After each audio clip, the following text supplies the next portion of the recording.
Hello viewers, welcome to filmi craft. நான் உங்கள் அருண். இந்த எபிசோட நம்ம பார்க்க போகிற படம் 2026 அப்படின்னு சொல்லப்பட்டாலும் 2025லேயே ஒரு தைவானிஸ் த்ரில்லர் படமாக வெளியான 96 மினிட்ஸ். இப்போ அந்த படத்துடைய கதை என்ன அப்படின்னு கேட்டிங்கன்னா, படத்தில் நம்ம கதாநாயகனுடைய பேர் ஏரன். இவர் பேசிக்காக ஒரு பாம் டிஸ்போசல் எக்ஸ்பர்ட்டாக இருக்கிறாப்புல. இவருக்கு அம்மா, ஒரு கேர்ள் ஃப்ரெண்டு. அந்த கேர்ள் ஃப்ரெண்டு ஆக்சுவலி சொல்ல போனால் அவங்களுக்கு கல்யாணம் ஆயிடுச்சு. ஆனாலும் இவங்க அதை வெளியவே பெருசாக சொல்லலை. அதனால ஊரை பொறுத்தளவுக்கு இன்னும் இவங்களுடைய கல்யாணம் ஆகலை. இதுதான் இவர் கட்டிக்க போகிற பொண்ணு அப்படிங்கிற அளவுக்கு எல்லாத்துக்கும் தெரியுது. ஆனால் இவருடைய ஒய்ஃப் இது அப்படிங்கிறதெல்லாம் யாரும் பெருசாக யாருக்கும் தெரியாது. அதனாலேயே அந்த பொண்ணு நம்ம கதாநாயகன் கிட்ட, இங்கே பாருங்க, நம்ம கல்யாணம் ஆயிடுச்சு, ஆனால் யாருக்கும் எதுவுமே தெரிய மாட்டேங்குது, பெசாட்டு ஒரு சின்ன ரிசப்ஷன் மாதிரி இல்லை ஒரு வெட்டிங் செரிமனி மாதிரி தான் அப்படி ஃபார்முலா வச்சு விட்ருங்களேன் அப்படிங்கிற மாதிரியே சொல்லிக்கிட்டு இருக்காங்க. ஆனால் அது படத்துடைய ஆரம்பத்தில் இல்லை. படத்துடைய ஆரம்பத்தில் கதாநாயகனுக்கு ஒரு தியேட்டரில் பாம்பு வைக்கப்பட்டிருக்குன்னு சொல்லி ஒரு இன்ஃபர்மேஷன் கிடைச்சி அவர் நேரம் தியேட்டரில் ஸ்க்ரீனுக்குள்ளே தான் நிற்கிறாப்புல. போனால் அங்கே கடைசியாக பாம் எங்கே இருக்குது அப்படிங்கிறத கண்டும் பிடிக்கிறாரு. வழக்கம் போல் அதில் ஒரு டைமர் ஒன்று ஓடும் இல்லையா, அதையும் பார்க்குறாரு. இவ்வளோ நேரம் தான் இருக்குது, அதுக்குள்ளே நம்ம அந்த பாமை டீஆக்டிவேட் பண்ணணும் அப்படின்னு அதுக்கான முயற்சியிலையும் இறங்குறாரு. ஒரு கட்டத்தில் வயரை வெட்டலாம் அப்படின்னு பார்த்தா, நம்ம தமிழ் படத்தெல்லாம் பார்த்தீங்க இல்லையா, 2000 வயர் இருந்தாலும் சக் அப்படின்னு கரெக்டாக வெட்டிடுவாங்களே, அந்த மாதிரி இதில் ஊருப்பட்ட வயர் இருக்குது, எந்த வயரை கட் பண்ணுறது அப்படின்னு அவ்வளோ பெரிய எக்ஸ்பர்ட்டான அவருக்கே ஒரு கன்ஃபியூஷனாக இருக்குது. இதை வெட்டுவோமா அதை வெட்டுவோமா அப்படின்னு ஒரு வழியாக வெட்டிடுறாரு. அந்த பாமை டீஆக்டிவேட் பண்ணிடுறாரு ஆரம்பத்தில். ஆனால் எப்பா முடிஞ்சுப்பா பிரச்சனை அப்படின்னு சொல்லிக்கிட்டு இருக்க அந்த தருணத்தில் திருப்பியும் அங்கே ஒரு ஃபோன் மாதிரி ஒரு விஷயம் இருக்கு. அந்த ஃபோனில் ஒரு கால் ஒன்று வருது. வந்த அடுத்த நிமிஷம் திருப்பியும் அந்த பாம் வந்து ஆக்டிவேட் ஆகிடுது. இவருக்கு என்ன பண்ணுறது அப்படின்னு புரியல. இப்போ ரொம்ப கம்மியாக ஒரு 3 நிமிஷம் நெருக்கி தான், 3-3.5 நிமிஷம் தான். அதில் ஒரு டைமர் ஒன்று ஓடுது, அதுக்குள்ளே அந்த பாம் பிளாஸ்ட் ஆக போகுது அப்படிங்கிற மாதிரி காமிக்குது. இப்போ அங்கே என்ன நடந்தது அப்படிங்கிறதே தெரியல. ஆனால் அந்த டைமர் முடித்த உடனே நேர இவர் எங்கே அந்த தியேட்டரில் பாம்பு வைக்கப்பட்டது, அந்த பாம்பு அங்கே வெடிக்கும் அப்படின்னு எதிர்பார்த்தாரோ அதை விட்டுவிட்டு பக்கத்தில் இருக்கக்கூடிய ஒரு ஷாப்பிங் காம்ப்ளெக்ஸில் ஒரு மிகப்பெரிய அளவில் இதே மாதிரி ஒரு பாம் ஒன்று வெடிக்குது. இதில் 26 பேர் ஸ்பாட் அவுட்டு, 100கணக்கான பேர், 100க்கும் மேற்பட்டவர்கள் வந்து இன்ஜூர்டு, ஹெவிலி இன்ஜூர்டு. ஆனாலும் பிரசன்ட் மீடியாவை பொறுத்தளவுக்கு இதை அவங்க கவர் பண்ணும்போது நல்லா பார்த்துக்கோங்க. ஆக்சுவலி சினிமா தியேட்டர்லையும் பாம்பு இருந்திருக்கு, ஷாப்பிங் மால்லையும் பாம்பு இருந்திருக்கு. நம்ம கதாநாயகன் சும்மா பெயரளவில் கதாநாயகன் அப்படின்னு சொல்லாமல் அவர் ஒரு ரியல் லைஃப் ஹீரோ அப்படின்னு சாதிச்சிட்டாருங்க. இல்லைன்னா இங்கே எத்தனை உயிர் போயிருக்கோம், ஒரு பாதியை கண்டிப்பாக அவர் காப்பாற்றிட்டாரு, அந்த கிரெடிட் நீங்கள் கொடுத்தே ஆகணும் அப்படின்னு. இவர் தான் ரியல் லைஃப் ஹீரோ அப்படின்னு ஊரே கொண்டாடிக்கிட்டு இருக்கு. ஆனால் கதாநாயகனுக்கு எந்த சந்தோஷமும் இல்லை. அதுக்கு என்ன அப்படிங்கிறது நீங்கள் படத்தை பார்த்து தெரிஞ்சுக்கோங்க. ஆனால் அந்த தியேட்டரை விட்டு வெளியே வர்ற இவர் ஹீரோயினை பார்த்து, நீ நல்லா இருக்கல, உனக்கு ஒன்றும் ஆகலைல அப்படிங்கிறாரு. அவங்க டிடெக்டிவாக இருக்காங்க. நான் நல்லா தான் இருக்கேன் அப்படின்னா சரி ஓகேங்க அப்படின்னு அந்த சீனை நம்ம கடந்து போகிறோம். இப்போ இந்த மாதிரி ஒரு பெரிய ஏதோ ஒரு டிசாஸ்டர் ஒன்று நடந்துருச்சு பெருசாக அப்படின்னா, ஒரு ஆக்சிடென்ட் நடந்துருச்சு அப்படின்னா, அங்கே வருஷம் அந்த இறந்து போன மக்களுக்காக ஒரு நினைவஞ்சலி மாதிரி வந்து ஒன்று வைப்பாங்க இல்லையா, அப்படி ஏற்கனவே 2 வருஷம் முடிஞ்சு 3வது வருஷம் நினைவஞ்சலி ஒன்று நடக்குது. அதுக்கு வந்துருங்க அப்படின்னு சொல்லி ஹீரோ ஹீரோயினுடைய அந்த உட்பி இல்லை ஒய்ஃப் எப்படி வேணா வச்சுக்கோங்க, அவங்க அம்மா எல்லாரும் ஒரு ட்ரெயினில் போயிட்டு அந்த இடத்துல பேசுறதெல்லாம் பேசிட்டு எல்லாரும் திருப்பி வர்றாங்க. வரும்போது இந்த ட்ரெயினில் ஒரு டிடெக்டிவ் ஒருத்தர் வர்றாரு. அவர் திடீர்னு ஒரு இன்ஃபர்மேஷனை ஹீரோவுக்கு பாஸ் பண்ணுறாரு. இந்த ட்ரெயினுக்குள்ளேயும் ஒரு பாம் இருக்காமா, கிட்டத்தட்ட 96 நிமிஷத்தில் அந்த பாம்பு வெடிக்கும் அப்படின்னு போட்டிருக்காங்க. நம்ம ஸ்டேஷனை விட்டு கிளம்பி எவ்வளோ நேரம் ஆச்சு, அதனால் இன்னும் ஒரு 74 நிமிஷம் தான் அப்ராக்சிமேட்டாக இருக்குது. அதுக்குள்ளே இந்த பாம்பு இங்கே வெடிக்க போகுது, இதை எப்படியாவது நீ தான் தடுத்து நிறுத்தணும் அப்படின்னு அவர் சொல்கிறாப்புல.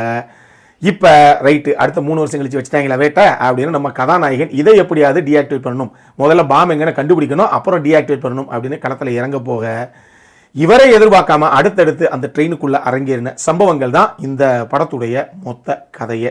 இந்த படத்தை பொறுத்தளவுக்கு இந்த படம் பார்க்கும்போது 1994 உலக பிரசித்தி பெற்ற ஸ்பீட் அப்படின்னு ஒரு படம் ஒன்று வந்துச்சு இல்லையா, குறிப்பிட்ட ஸ்பீடில் இந்த பஸ் போயாகணும் இல்லாட்டினா பாம்பு அடிச்சிடும்னே, அந்த படமாகட்டும். 1975 அந்த புல்லட் ட்ரெயின் அப்படின்னு ஒரு ஜாப்பனீஸ் படம் ஒன்று வந்துச்சு, கிட்டத்தட்ட க்ளோஸ் மேட்ச் அப்படின்னா அந்த புல்லட் ட்ரெயினை நீங்கள் சொல்லலாம். தி புல்லட் ட்ரெயின் சொல்லி 1975 வந்தது ஒரிஜினல் வெர்ஷனு. அந்த படத்துல இருந்து அப்படியே ரீமேக் மாதிரி வந்து இப்போ 2025 போன வருஷமே இதே ஜப்பான்ல இருந்து புல்லட் ட்ரெயின் எக்ஸ்ப்ளோஷன் அப்படின்னு சொல்லி ஒரு படம் ஒன்று வந்தது. கிட்டத்தட்ட இந்த 2 படம் தான் இந்த படத்துக்கு க்ளோஸ் மேட்ச் அப்படின்னு நீங்கள் சொல்லலாம்.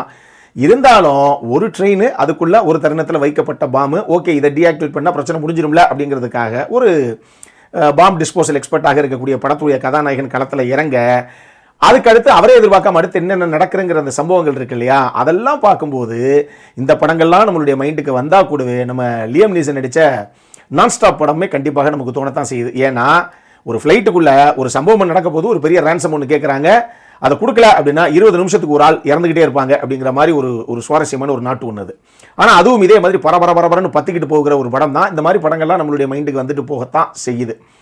இந்த படத்தை பொறுத்தளவுக்கு டெக்னிக்கலி செம்ம சவுண்டாக அந்த படத்தை இந்த டீம் கொண்டு வந்திருக்கு. குறிப்பாக இதில் வர்ற அந்த ட்ரெயின் சீக்வன்ஸ் இருக்கு இல்லையா, அந்த ட்ரெயின் மொத்தம் ஒரு செட்டு தான்.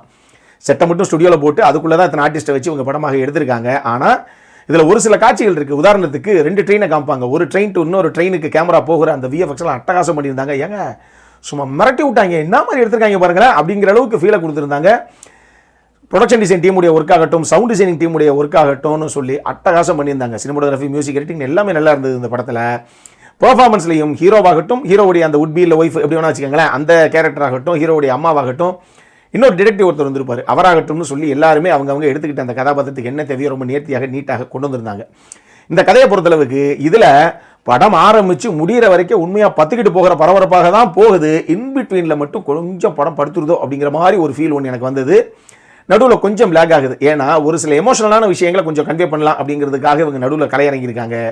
அதனால எங்க பத்துக்கிட்டு போச்சு, இது எதுக்கு இப்போ தேவையில்லாமல் இந்த இதெல்லாம் அப்படிங்கிற மாதிரி நமக்கு ஒரு சின்ன ஃபீல் ஒன்று வருது. ஆனால் அதை அவங்க வச்சுட்டாங்கன்னு ஒரு வழி கிடையாது. ஆனால் படம் இப்படி போகிறது அந்த அளவுக்கு கொஞ்சம் இறங்கிருச்சே, அதனுடைய பேஸ் ரொம்ப கம்மியாயிடுச்சேங்கிற மாதிரி ஒரு ஃபீல் ஒன்று நமக்கு வரதான் செய்யுது. இதில் ஒரு ட்ரெயினில் ஒரு பாம்பு வைக்கப்பட்டிருக்கு அப்படின்னா யார் வச்சாங்கங்கிற கேள்வி ஒன்று இருக்குது. அதுக்கடுத்து அவன் எதுக்காக அதை வச்சான், அவனுடைய மோட்டிவ் என்னங்கிற ஒரு கேள்வி இருக்கு இல்லையா. இதில் பல விஷயங்களை கொஞ்சம் டைலாக்காகவே ஒரு சில விஷயங்களை சொல்லிட்டாங்களோ, அது என்னதான் நமக்கு புரிஞ்சாலுமே அது இன்னும் கொஞ்சம் விஷுவலாக ஒரு சில விஷயங்களை காமிச்சிருந்தா நமக்கு இன்னும் கிடைக்கிற இம்பாக்ட் பெருசாக கிடைச்சிருமோ. அந்த எமோஷனல் சீக்வன்ஸ் எமோஷனாக இதை கன்வே பண்ண வந்தாங்களோ அந்த எமோஷனல் இம்பாக்ட் இன்னும் கொஞ்சம் நல்லா பெட்டராக கிடைச்சிருக்குமோ அப்படிங்கிற மாதிரியே எனக்கு ஒரு ஃபீலு இந்த படத்தில் இதுவும் உங்களுக்கு தோணலாம். மற்றபடி டெஃபினட்டாக ஒரு டீசென்ட் வாட்ச், அதில் நம்ம குறைய சொல்ல முடியாது. பார்க்கணும்னா கண்டிப்பாக அந்த படம் நீங்கள் பார்க்கலாம். அந்த அளவுக்கு டெஃபினட்டாக உங்களுக்கு எங்கேஜ் பண்ணக்கூடிய ஒரு படம் தான். பட் இந்த சின்ன சின்ன விஷயங்கள்லாம் உங்களுக்கு நிச்சயமாக தோன்றதுக்கு பெருசாக வாய்ப்புகள் இருக்குது. அடல்ட் கண்டென்ட் இந்த படத்தில் எதுவுமே கிடையாது. தாராளமாக ஃபேமிலியோடு பார்க்கக்கூடிய படம் தான். இதில் இருக்க முக்கியமான பிரச்சனை என்ன அப்படின்னா தமிழ் டப்பிங்கில் இந்த படம் கிடையாது. வழக்கமாக தமிழ் டப்பிங் இருக்குன்னு தான் சொல்லுவோம். இப்போ திருப்பி கேட்டு அதனால் இந்த விஷயத்தை தெளிவாக சொல்லிடுறேன். இந்த படம் தமிழ் டப்பிங்கில் கிடையாது, இங்கிலீஷ் டப்பிங்கில் இருக்குது. ஒரிஜினல் லாங்குவேஜான மேண்டரினில் இந்த படம் இருக்குது. இந்த 2 லாங்குவேஜில் தான் பார்க்க முடியும். தெளிவாக இருந்தீங்கன்னா இங்கிலீஷில் பார்க்கலாம், ரொம்ப பெட்டராக இருக்கும். சரகரக போட்டு பார்க்குறீங்க அப்படின்னா நீங்கள் மேண்டரினில் பார்க்கலாம். அப்புறம் என்ன, நம்ம சரக்க போட்டாச்சு அப்படின்னா தான் ஆல் லாங்குவேஜஸ் எல்லாத்துக்கும் தெரியும் இல்லையா, அனைத்து கலைகளும் தெரியும், அனைத்து மொழிகளும் தெரியும் அப்படின்னு நம்ம மாறிடுவாங்க இல்லையா. அதனால அப்படி பார்க்குறதா இருந்தாலும் பாருங்கள், உங்கள் இஷ்டம் தான். ஸோ இங்கிலீஷ் டப்பிங்கில் அவைலபிளாக இருக்குது நம்ம பார்க்குறதுக்கு. அப்புறம் என்ன, இதே மாதிரி இன்னொரு வீடியோவோட அடுத்த முறை உங்களை சந்திக்கிற வரைக்கும் இட்ஸ் அருண் சைனிங் ஆஃப்.